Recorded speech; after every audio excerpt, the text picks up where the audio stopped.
This podcast is part of the Sports History Network, your headquarters for the yesteryear of your favorite sport. You can learn more at sportshistorynetwork.com.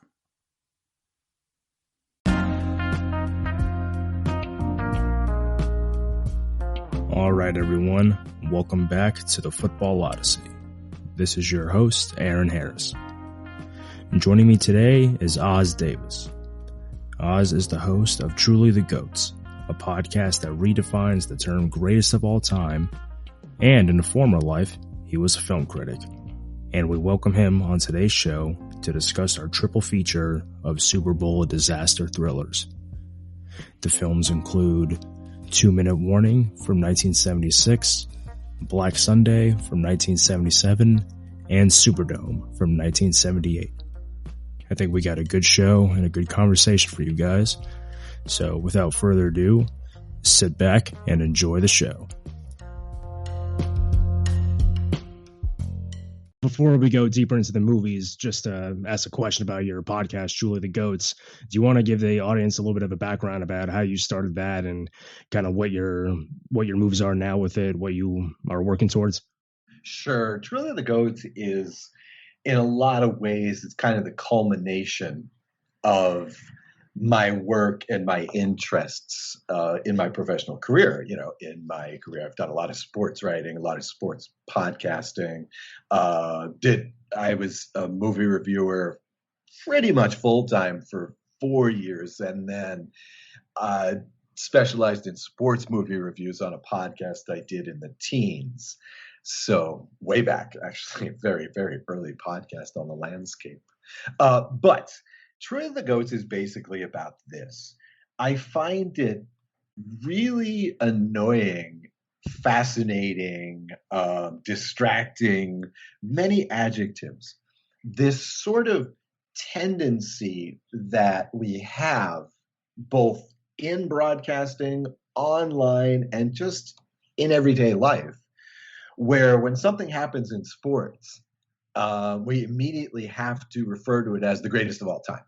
You know, I swear to God, within the space of about 12 months, the narrative in football, in particular, switched from Peyton Manning is the GOAT to Tom Brady is the GOAT to Drew Brees is the GOAT.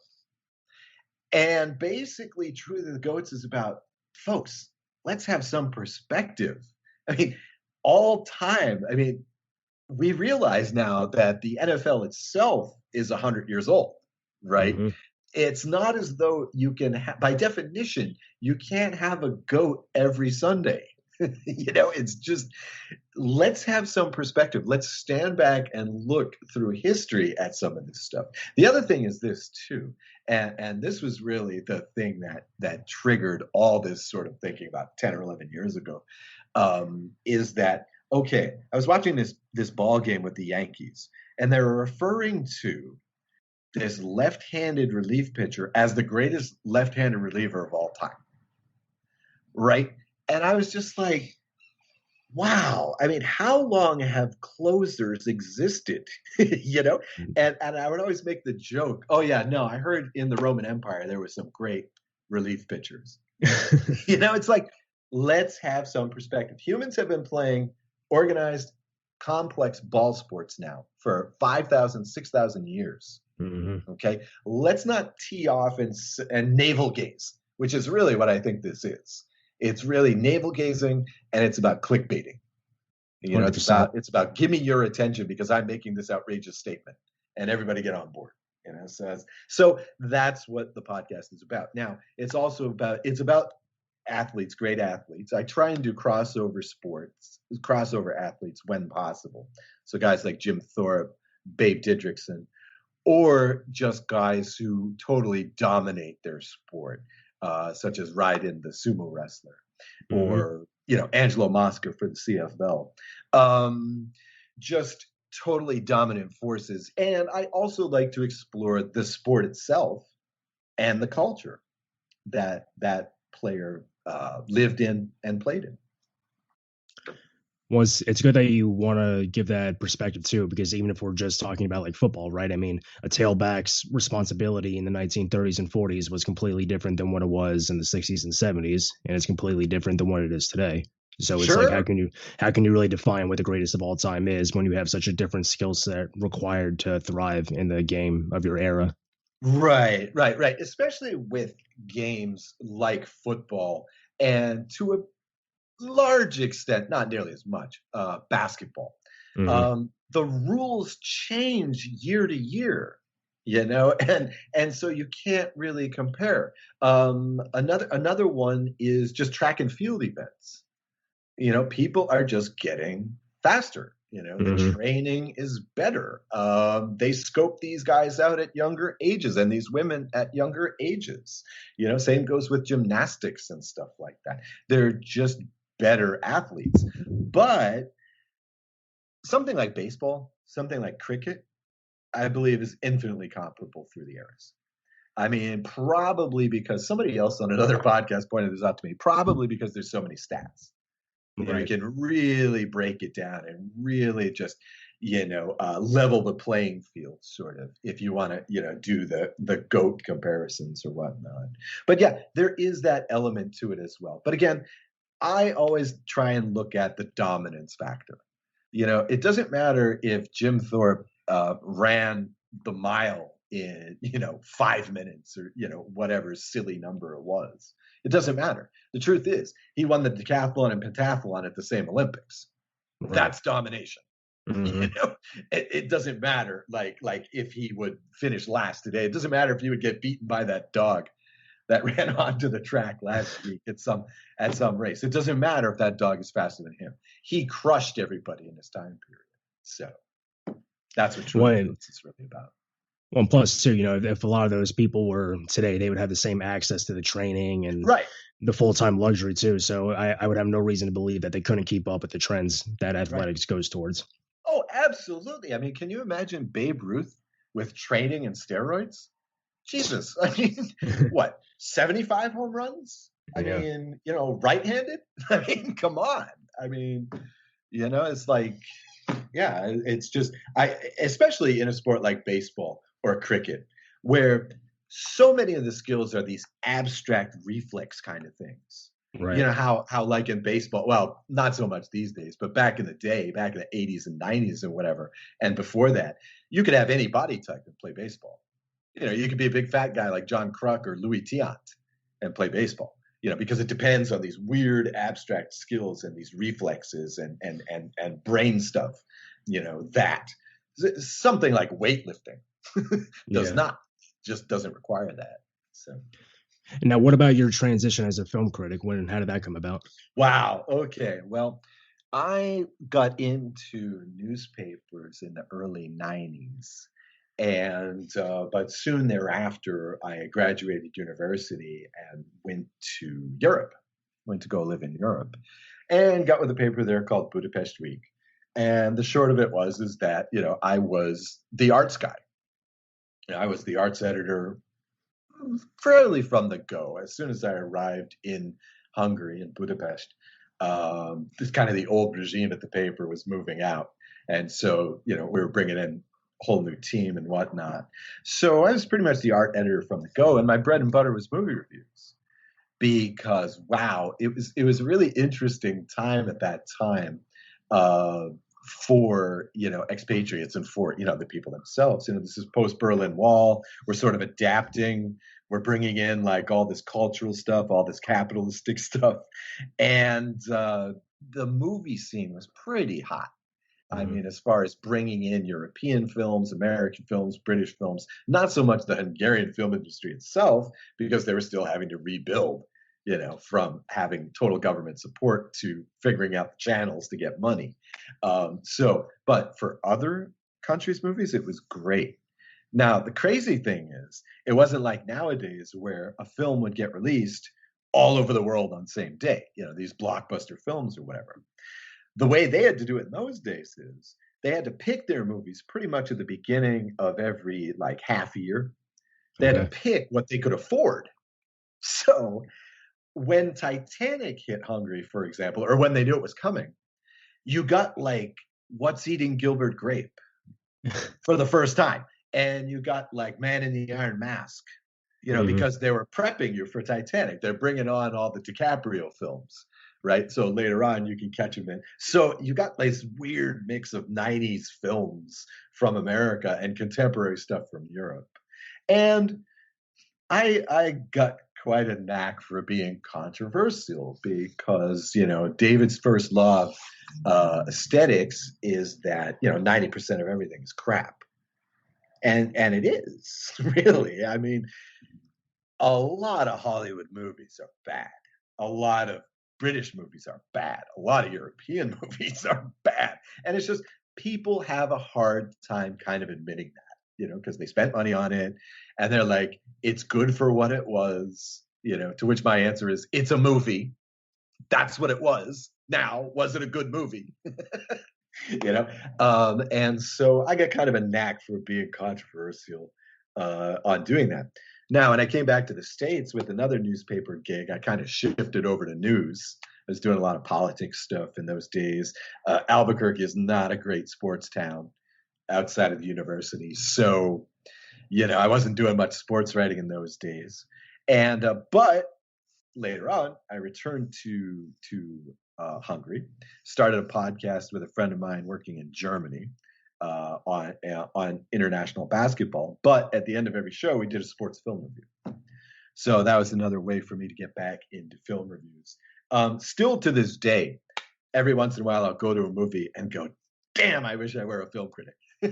Because I want to write something about it or even podcast something about it for a little while. I should also mention for a little while in 2018, 2019, and into 2020, I was doing a podcast called The MacGuffin Report with a couple of other folks. And during the pandemic, I arranged a special mini series. We did a half dozen episodes on binge watching movies during the pandemic. So, we have the Bill Murray episode, we have the Tom Hanks episode. Should have had a Scarlett Johansson episode because she pops up a lot. She pops up a lot in 21st century movies. It's surprising, actually. And I always loved doing film criticism the best, I think, besides maybe just fiction writing. That's always been my favorite kind of writing. Just love film criticism. Also, I have a book coming out any day now called The Last Book of Film Criticism. Nice. That a friend of mine has a press in London, and he's going to put it out. I think it's just going to be an ebook format and whatnot, but it was nice that he remembered me from the Budapest days and asked me to do this book for him. It's just a collection of reviews about various movies. It's basically, it started out as being the top 20 of the 21st century, but it kind of expanded. Steamrolls, yeah. Right, because all of a sudden you're picking 4 or 5 Tarantino films, and then your list is shot. Right, yeah. So, and then, of course, I tried to relegate it to only English language movies. Trying to keep a grip on it. And I only did positive reviews in this book, despite myself. It's just basically about 24 essays on what I consider to be probably the most notable, let's say, English language films of the 21st century. Cool, man. I look forward to reading it when it comes out. Oh, yeah. It'll probably be very reasonably priced. Hopefully, I will be promoting it at the Sports History Network, too. Got to get some perks out of this. That's right, man. Good stuff. Well, I'm glad you're putting on your film critic hat again for this episode because we have 3 Super Bowl disaster films, 2 of which, as you mentioned before, are actual disasters. One of which you and I are both very big fans of, so I'm looking forward to our conversation. And the first movie I want to start off by talking about is Superdome from 1978.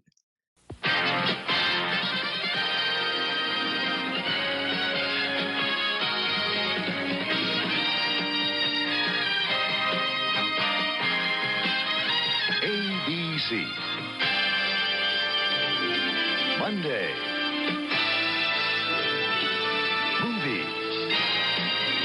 Tonight, a world premiere motion picture on the ABC Monday Night Movie. Stay came for the glamour and excitement of Super Bowl week. But it wasn't the only game in town. Enjoy. The other two were love and murder. We got 75,000 people in the dome, and we got a psycho on the loose. David Jansen, Donna Mills, Clifton Davis, Van Johnson, Ken Howard, playing the deadliest game of the year at the Superdome.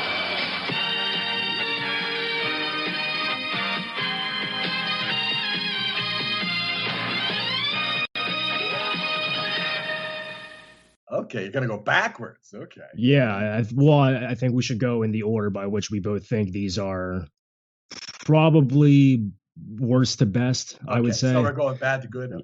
Yeah, so this one I definitely think was the weakest out of the three by far. Okay. And for those of you who are listening, the plot is essentially the 4 days leading up to the Super Bowl in New Orleans, which obviously that's where Superdome comes from. And kind of in the background of their 4-day exploits is a series of killings that midway through the film you find out what it is. And this was a weird movie to watch, man. When I was watching this, and it's a TV movie, by the way, it was part of the ABC. It was part of the ABC Monday Night Movie franchise that took the place of Monday Night Football during the off season. And while I'm watching it, I kind of got the feeling that there was an executive at ABC who had the budget to make a Super Bowl movie, but had like 3 different scripts, so he couldn't decide which one to make, and basically mashed them all together. Because there's a lot of different plots that some of which don't even matter to the central part of the theme or to the film.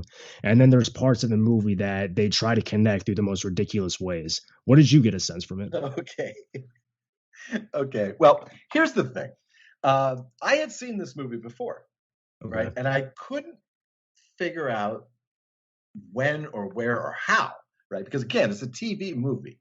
And this is in the late 70s. So stuff like this kind of fell through the cracks, like it never got put onto video. In the 80s, and it never really hit DVDs in the 90s. In fact, you can watch it now on YouTube, which is actually super dope because you get all the commercials too. Yeah, Those are that's nice. I got this. I watched the same one. They're so primitive. It's fantastic. 70s stuff, man. Beware flashbacks for those older listeners out there. But I couldn't, because I've seen a lot of bad films, right? But mostly from the 80s, 90s, and aughts, right? So it couldn't have been that. It wasn't that I was thinking of another movie and it was this one. No. Okay. So then I go to Wikipedia and I find out, I was like, that's it. I had seen it on Mystery Science Theater 3000. And let me tell you, if your movie gets made into a Mystery Science Theater 3000 episode, you got a bad movie on your hands. I mean, that's just that's explicitly what they do on that show. So I also found out from the Wikipedia article that this was actually used to promote Super Bowl 12. Right. Now, which is kind of strange. This accounts for like the cameos by Bubba Smith and Dick Butkus for sure. I don't even know what they're doing there, just to throw out some throwaway lines. But it's interesting the levels of involvement in these 3 films. Okay, this is the latest one by the NFL. This is the latest one of the 3, right? And here they're explicitly saying it's the Super Bowl. They're explicitly saying it's the National Football League. They've got the former players in here, but the team is the Cougars. And the other team is what? The Rangers? They're going to play hockey out there, I guess. I guess they're playing hockey for the Super Bowl. And so somehow they found this movie acceptable, to connect with the NFL name. Obviously not 2-minute warning. We have a couple of fake teams in 2-minute warning, because clearly the NFL wanted no part of that movie and their brand to be associated with, but we'll check it out there. I mean, this is just a bad film, right? I mean, Tom Selleck was pretty funny as an all-pro quarterback wearing number 19. And I also liked the insidious, over-the-top plan to, it's the old It's the famous electrocute him in the jacuzzi trick, right? Right, yeah. Like, what? Most ridiculous. The nice thing about this movie is it's a good bad film. Again, it's like a Mystery Science Theater special, right? So it's a good bad film. So it's amusing enough in that bad way to keep you watching, but woof. I'm sorry, this is just not a good film. Yeah, I mean, when you look at it through the lens of like being a product of its time, you can see where the fascination was, right? I mean, they have pretty much an all-star cast of television actors. David Jansen plays the Cougars GM. Tom Selleck, as you mentioned, in his pre-Magnum days, gets in there. He's got his signature mustache. Donna Mills, I actually think, had a really good role in the beginning of the movie before the script required her to be something that she wasn't. Yeah, I really thought like out of that whole thing, she was kind of like the person that could do it. But being a TV movie, obviously the plots are ridiculous enough that can justify some crazy action sequences, but they don't have the budget to pull it off. So they don't have the graphics, the special effects, the stunt coordinators. So obviously it kind of falls flat on its face by the end of the movie. But I think if someone's a football fan, I'm not sure they would necessarily like this movie, because this is definitely more for, I guess, history people and film people that want a good laugh. But I mean, it's interesting. Spoiler alert. You don't even get the game. Yeah, not at all. At least in the other two films, you get some football. 100%. Very little in the second one. The closest, but yeah, the closest thing. Yeah, the closest thing that we get to this is I think they're running routes in practice. Yeah. That's the closest thing. Yeah. But it's just like it's interesting that you bring up like the NFL and kind of like their role in this, because from what I understand, the Superdome at the time was actually operated by the state of Louisiana. So the NFL actually they were contacted about using real teams, but they wanted nothing to do with the movie. And whenever the movie was released, Rozelle was really pissed because he used to work in public relations for, I guess, an airline whose airplane got hijacked in Australia, I think in the early 70s. And he found out that the guy got an inspiration for the hijacking from a movie. So he thought, listen, this can give people bad ideas, which is kind of interesting, because a year earlier you had full cooperation with a movie that is even more catastrophic of an event. Well, see, here's the thing. Rozelle was correct in a way, okay, because the first of these three movies, 2 Minute Warning, did give some people bad ideas. It gave them the idea to make a copycat film on this same premise. Yeah, that's right. So there you go. That's the bad idea. In fact, Superdome kind of killed this genre. I mean, being very short-lived, yeah. Right, being a TV movie, one of these, the second one, Black Sunday, is an adaptation of a pulp novel.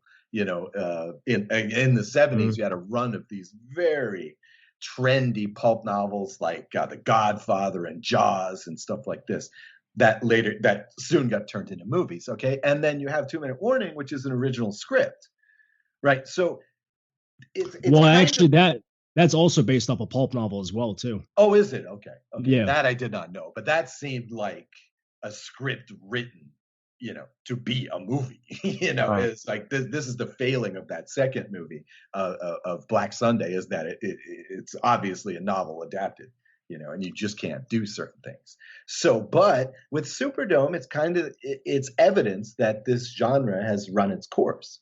To me, Superdome is like the imitation of the imitation, and that's it. This subject, like football, Hollywood is a copycat league, right? Mm-hmm.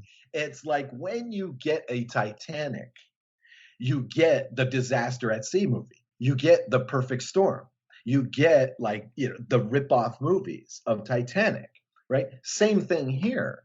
I don't know what 2 Minute Warning did at the box office, but I would be shocked if it wasn't at least a critical success, because that's a tight, well-made film.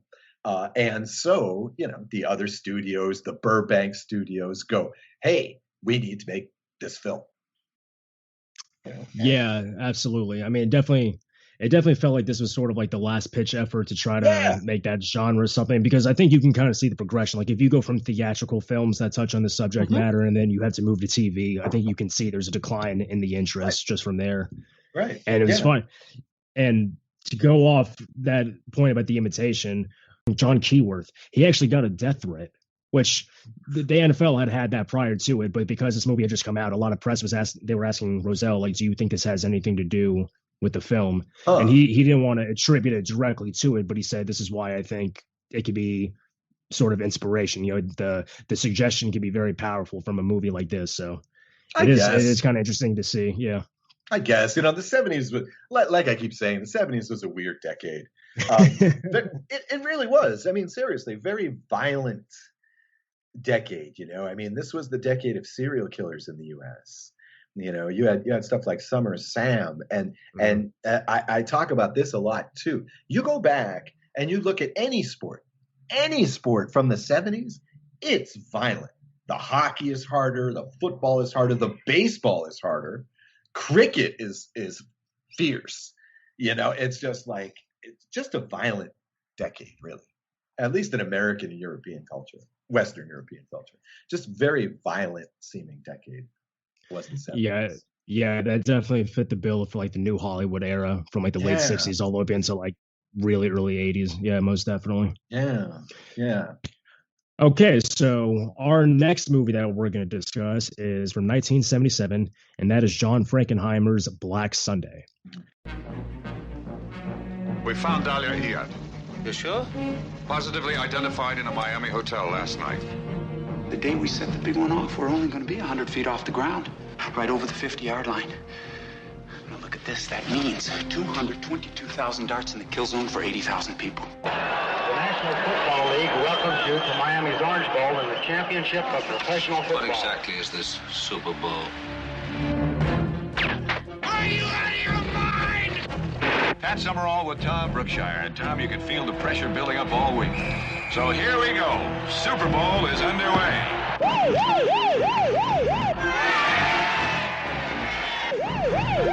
By God, here it comes.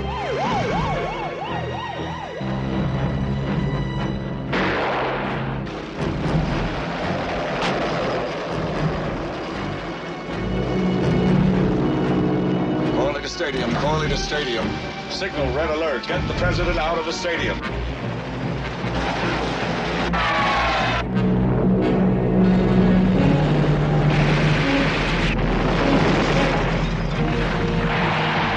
right, we're gonna shoot the thing down.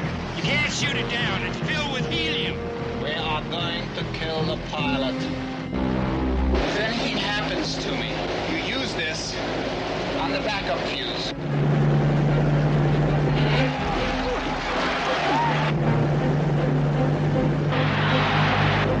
It's going right into the stadium.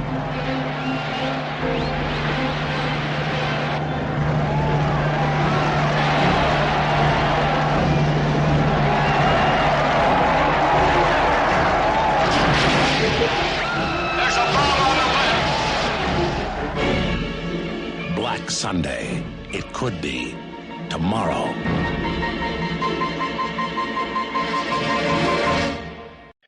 Did you get the chance to see this in theaters?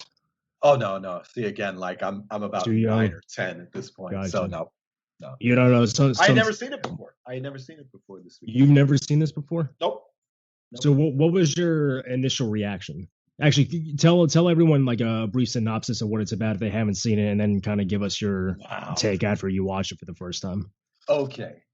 It's not a complicated plot, but it is complex. It's basically the many, many, many stages of a terrorist attack. The many levels, you get several levels of law enforcement and intelligence operations. You get international locations and whatnot. You get very little football. And I mean, pretty much that's basically it, right? It's about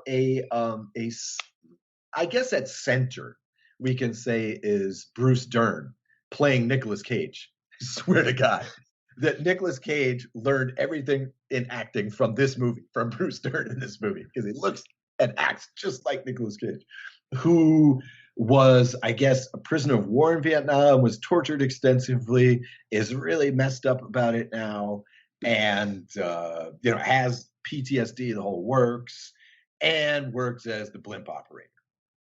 And this is the main problem with this movie. Okay.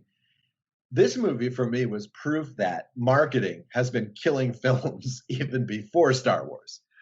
Okay. Because the poster, the trailer, okay, everything is about that blimp that's going to crash into. Is this the Superdome as well? No, this is the Orange Bowl. This The is Orange where, Bowl. Okay, right. Yeah, they all blimp, have different the Goodyear stadiums. blimp is supposed to fly into the Orange Bowl. Yeah, right. And so they tell you that's the denouement, right? And you have to wait like 2 hours and 15 minutes through a lot of stuff that is, strictly speaking, not relevant, just to get to that scene that is coming. And I mean, the thing is named Black Sunday, right? It's football Sunday, right? I mean, we know that's what it's going to be about. And I just fail to understand why they didn't mess with time. Like they should have done that old trick that they kept doing in the 90s and the aughts, where you start the film at the absolute peak. Like think of something like Fight Club. That opening scene has heavy, WTF-ery, because, you're right there, bam, in the middle of the action. Then it goes all the way back to the beginning, and by the time you get back to that point, you've forgotten. Right? Why couldn't this movie have chopped it up more? It also would have made the very long subplots a lot tighter if they had just, cut everything together. Now, I know I'm speaking from a post-80s mentality. I know I'm speaking from a cut viewpoint, but still, I mean, it wouldn't have taken much to throw in flashbacks or something instead, 2 years earlier. Yeah, How difficult is it to do that? Yeah, I definitely think this was a movie that could have shaved off about 25 minutes, maybe even a half hour. And John Frankenheimer is a director. I do enjoy some of his movies. I think probably my favorite movie of his is 7 Days to May.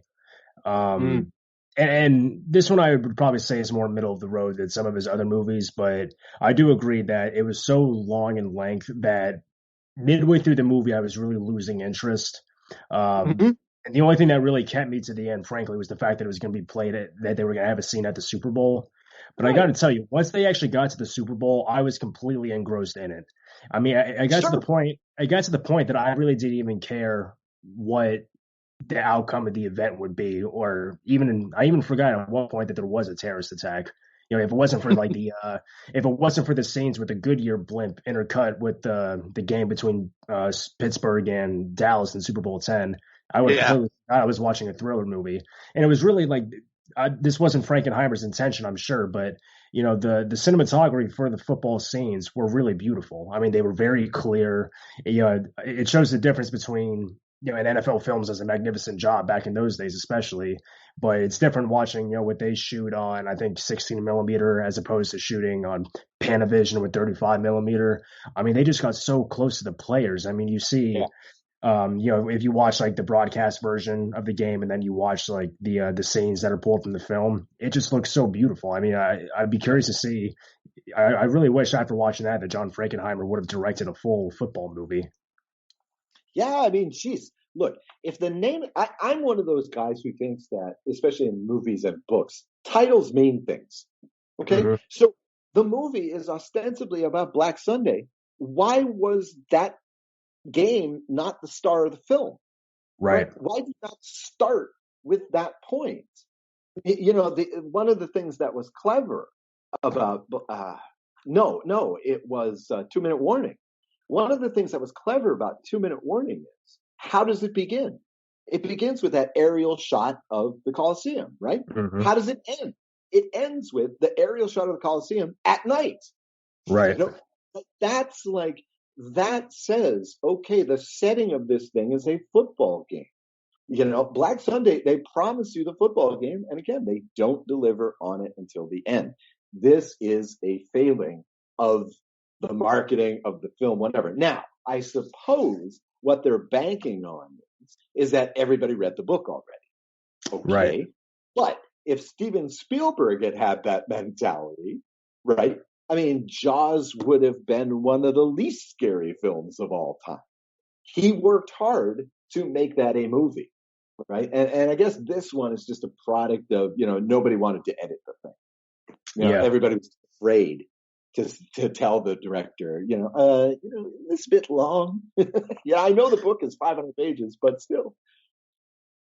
And also, too, Paramount was really banking on this to be their blockbuster. Robert Evans, who was the producer of the film, who also produced Chinatown and The Godfather, he said that this was a disappointing success because he thought it had all the recipe, all the elements to be a big blockbuster. But again, we'll get to it in a few minutes, about 2-minute warning. This kind of had a backlash because people thought that the movie was going to be in the same sort of vein, and the public, I guess, just didn't want it, so it didn't produce the financial results that he wanted. But when you look at what Robert Evans had to do, or not what he had to do, but the way he got the cooperation from the NFL, you would have thought that the realism would have sold some more tickets. Because at the game, you get Pete Rozelle, you have Franco Harris, Tom Landry. I mean, you have a real all-star cast of extras that show up in the movie that you think would have really been a big sell. So I really am disappointed, I guess, to find out that it didn't do as well in the box office, that angle didn't promote it as well. But I guess if any of the critics are true, that kind of exhausted them from 2-minute warning the previous year. Sure. Yeah. And plus at the very end of the thing, right? Black Sunday, because the NFL is involved. Compare the ending of 2-minute warning. We really should have put a spoilers thing on the front of this. Compare the ending of 2-minute warning to Black Sunday. Okay. A lot of it is the same. Okay. But how much more intense is 2-minute warning? You see people die. Okay. Now the NFL isn't going to have that in Black Sunday. So you get a lot of the same shots of people running away. And, there's this hilarious shot. There's a couple of cowboys in there running with the regular people, and they're all trying to get out. And then you see some people fall off the railing and stuff, but they're okay in this movie. Right. But compared to a movie that didn't care about meeting the approval of the NFL, and which one is a better ending? Which one is better filmmaking? I mean, obvious, the non-corporate sponsored one, 2-minute warning. And so again, like I almost feel like it's one of those movies where every time they had to make a choice, they made the wrong choice in the making of this movie. And, the whole thing just gets dragged down under its own weight. Yeah. Well, and also too, in the book was actually written by Thomas Harris, who had written the Hannibal Lecter books. And this was, I think, his first novel. So it's sort of a strange introduction to his writing career. But in the end, he actually has the bomb going off and killing, I don't know if it kills everybody in the stands, but it definitely kills the agent, Robert Shaw's character. And what they did was interesting for the production of the movie too, because they actually had filmed the disaster sequence the day before the game. And they actually had Miami Dolphins players dressed up as Steelers and Cowboys players. And when you look at some of the reaction shots in the crowd, you'll see like in the background, they have entire rows of seats that are empty. And that's because they only had certain sections filled for viewing, for the filming of the that sequence. Sure. So it's cool to see how they sort of were able to intercut those two days of shooting together to make it seem seamless, because by the time they're actually all running together, you see like a lot of close-up shots, a lot of medium shots that, really you're able to kind of make believe that it was all during that same time. And I did read on IMDb that they actually did shoot some of it after the Super Bowl, but I couldn't find anywhere where that was actually the case. I was wondering about that, because there was one play that they showed. You got a nice shot of one play where the pocket collapses around Bradshaw and he has to scramble for like 7 or 8 yards. And I was like, there's no way that's Bradshaw. It's like, no, that was him. I don't buy it. Well, you know what they actually did too? So they didn't want the crowd to know like there was a movie being shot. And honestly, I'm not even sure if the players knew there was a movie being shot. They actually put CBS decals on the cameras.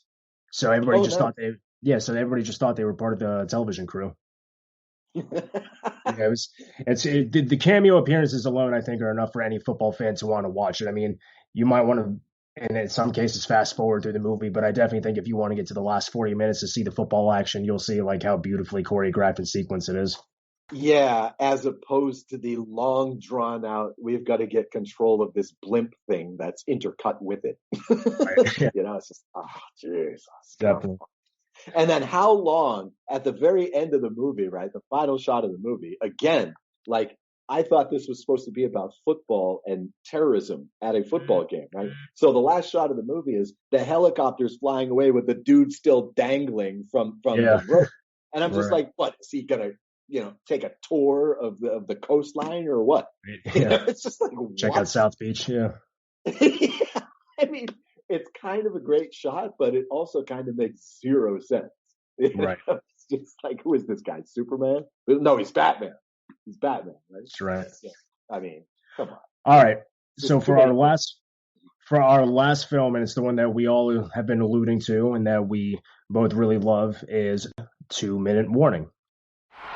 Championship Sunday, the Los Angeles Memorial Coliseum. Inside the stadium, 91,000 cheering fans, 33 exit gates. Somewhere in the stadium, an assassin waits. Pan off it, Gary. Pan off it quick. Don't go back to that shot unless I tell you. Understand? Just stay off it. Move! Who will his target be? Charlton Heston, John Cassavetes, Martin Balsam, Beau Bridges, Marilyn Hassett, David Jansen, Jack Klugman, Walter Pidgeon, Jenna Rollins, Brock Peters, David Groh. 91,000 lives that will never be the same. Why do you take such pleasure in telling people we're not married? There's this guy. He's gonna kill me. Still nervous? That's right. We're still gonna wait, too. Just don't get itchy. What exactly did you see? I told you. A man with a rifle. You get your men into place ready to move, but it's no go till we get all the VIPs out. The VIPs. The probable targets. SWAT 6 to all SWAT units. The suspect is up, armed, and at the north end of the parapet. We're coming up in the 2-minute warning. You ought to have your people in place by then. When the 2-minute whistle blows, it's your ball game. He's up! 2-minute warning. After that, sudden death. This is the motion picture you have heard about. This is the motion picture you have read about. Soon, you will be talking about the motion picture shock of the year. 2-minute warning.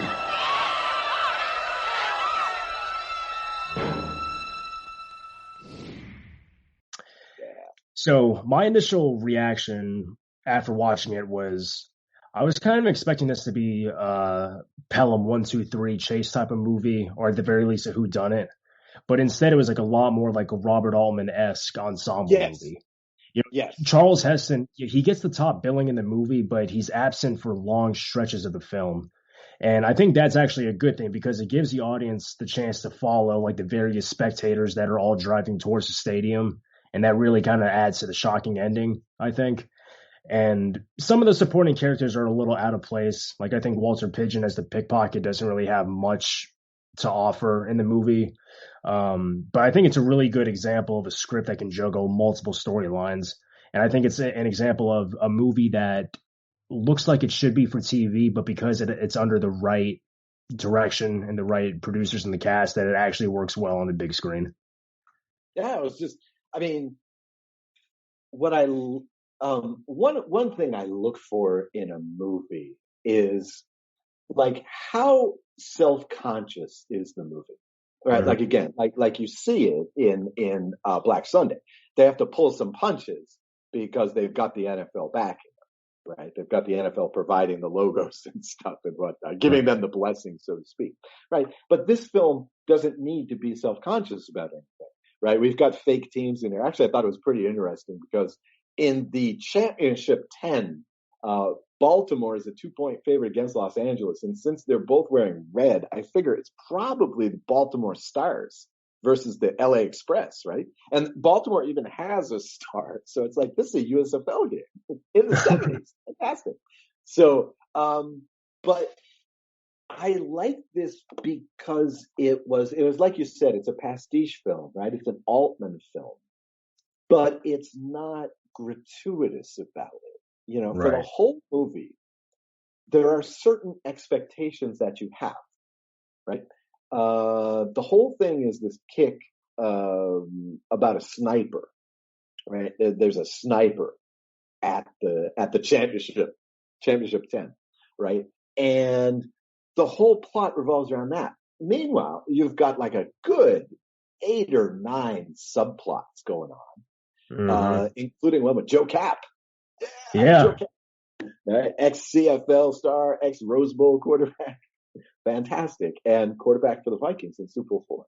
And so you have like all these subplots going on, and you're wondering, like, for example, like, why in the hell am I watching? What is Gina Rollins doing with Mike Cassavetes here and the drunk guy giving her whiskey? But like, what is this about?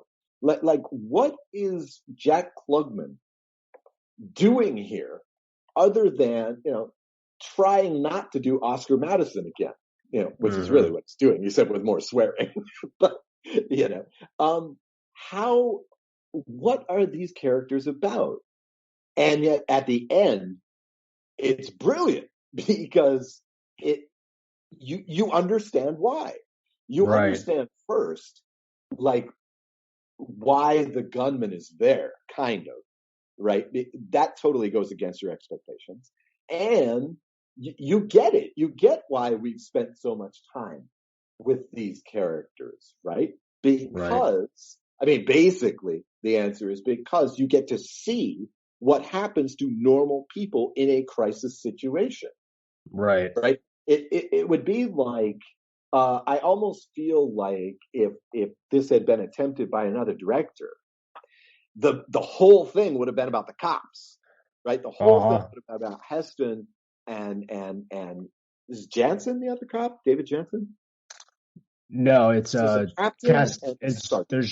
It's John Cassavetes, and it's John Cassavetes plays the SWAT leader, and then Charlton Heston plays the LAPD officer, the police captain. Yeah, I messed that up. Okay, so yeah, the whole movie would have been on that and the sniper guy, right, and then you would have had a bunch of these people dealt a cruel fate, a bunch of the Jack Klugmans and Gina Rollinses of the film, and they would have just gotten blown away, and we wouldn't have cared. But that's the point. This is good movie making, right? You want, I mean, it's not enough. Sounds cold to say, but it's not enough to have this very traumatic, very, this psycho experience. Again, the violent 70s, right? It's not enough. You want to know about those people, right? That humanizes the tragedy or whatever, as they say in news coverage. Go ahead. The other nice thing is that because they're developing these characters, because they keep all the action in about 16 hours, I would say. The whole movie takes place in about 16 hours. Because they can do that, it just enriches this environment of the football game. It enriches the feeling of the film, right? Because stuff is happening all over the place, and you get this nice depth that the other two films, which were barely touched on football at all, just didn't have.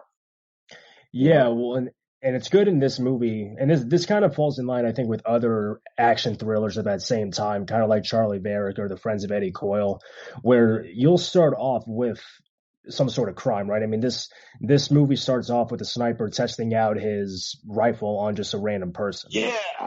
And it's from his point of view, right? So it feels so remote, but so intimate because you see him put the gun together and you just feel this chill go down your spine, right? Like almost like you're looking at it right through his eyes. But the way that I liked is, 40 minutes goes by the movie before the football game is even kicked off, right? I mean, you just have the opportunity to hear the dialogue between various of the characters and kind of figure out why they're there at the game. Like you said, kind of adding that human element to a thriller. But I like how it just allows the tension to build up, because even once the game does kick off, you do see a lot of football action. I think if you're a person that wants to watch it just for the football angle, you could watch this movie, because you do have this. And this game was actually filmed during a Pac-8 championship between Stanford and I think USC. So it's interesting to see like how they kind of use that stock footage and kind of combined it with the film. But it has like a lot of really great imagery, and like the shot selection going off, what you talked about earlier, how it starts off with the LA Coliseum, a high angle shot, it shows the vastness of the Coliseum, and I guess just how big the game is in the scope of the movie. And then it's like you cut instantly to the point of view of the sniper. And to me, it just has like a good visual language, I guess you could say. And it was fascinating to me, like how the exposition, I think, really added to the overall terror that the movie would eventually become, if you will.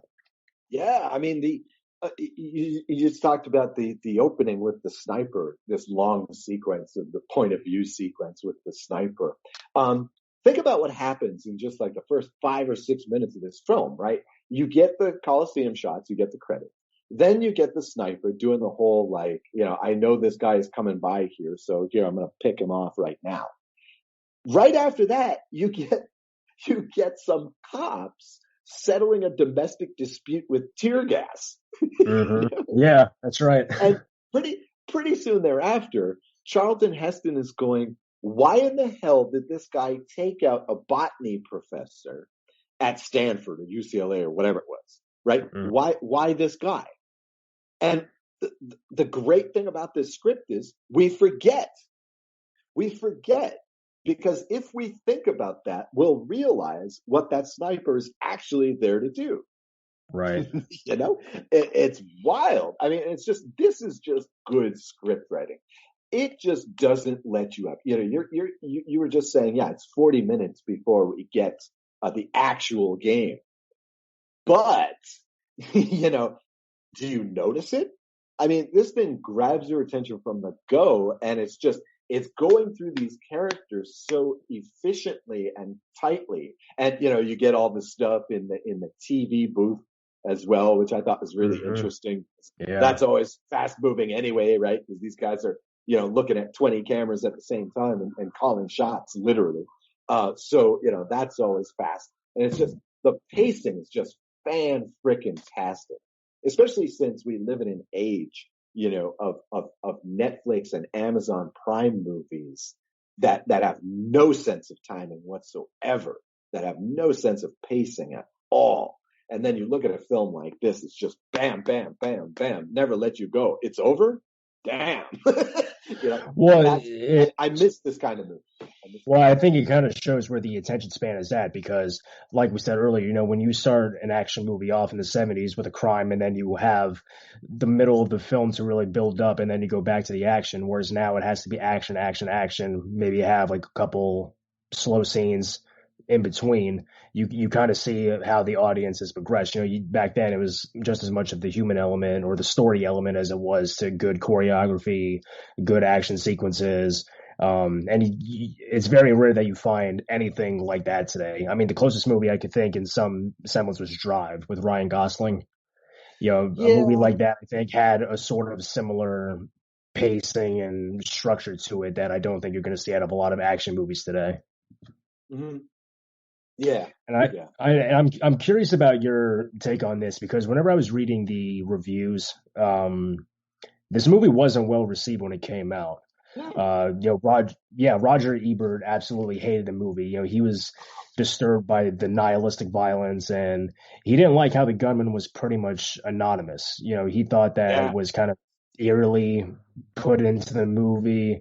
It kind of left him unsettled. And Gene Siskel hated the film because he said there was no human value in the film, and that anyone who bought a ticket would go see it would encourage Hollywood to make more of the same. Now, this is kind of like a instance where I feel like the movie has aged better than the film reviews, because I actually think the fact that you don't really get to know the killer or the background kind of resonates more than ever. Because, I mean, how many times within the past decade or two have we had a killer that didn't have much of a profile. Either he took his own life or was shot by law enforcement and really left behind no trace of who he was, right? And that kind of adds to the disturbing randomness of it. So for me, I actually felt that aged better for today's world than ever. So I feel like kind of Ebert and Siskel, and obviously the benefit of hindsight is going to be different than how it is in the moment. But I just think the film reviews they gave just didn't really match up to today. Well, I mean, you compared it to the Altman sort of, mini genre that he had a real grip on in the 90s. But Jesus, at this time, dude, I mean, he was doing stuff like Nashville. Yeah. I mean, like he wasn't doing films like that. So just by making this comparison, you're basically saying this is a film ahead of its time, at least in terms of like editing and pacing and stuff like that. As far as the killer being anonymous, well, that was kind of the point of that bit at the end, where they're going, I don't know who the hell this is.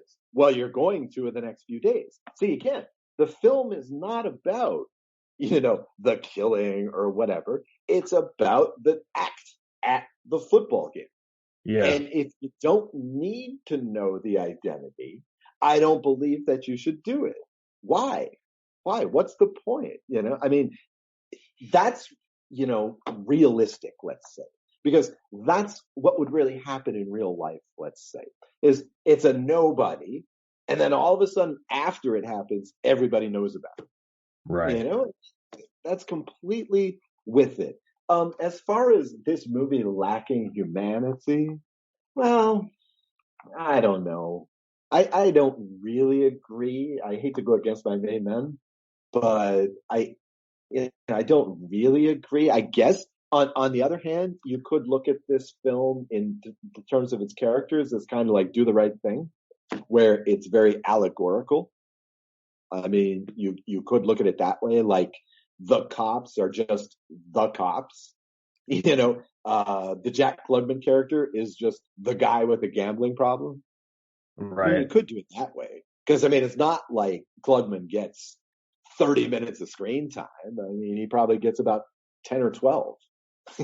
So you just look at these characters as allegorical in that respect. But I don't know. I didn't really want with this film. It would have suffered if it had been a Titanic, or a Black Sunday.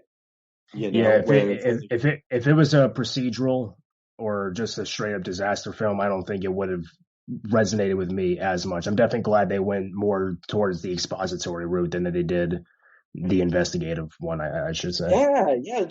Just again, let's just keeping that fast pace. I mean, this is an exciting film. This film doesn't let you go. Yeah. And that's what movies should do, is just keep your attention, just keep you thinking, just keep you alert, I mean, there's nothing wrong with like having to keep up with a fast-paced film. 100%. Yeah. And this is definitely the movie I would recommend, whether you're into movies, thriller movies, or especially football. I think every person, every type of audience would enjoy this.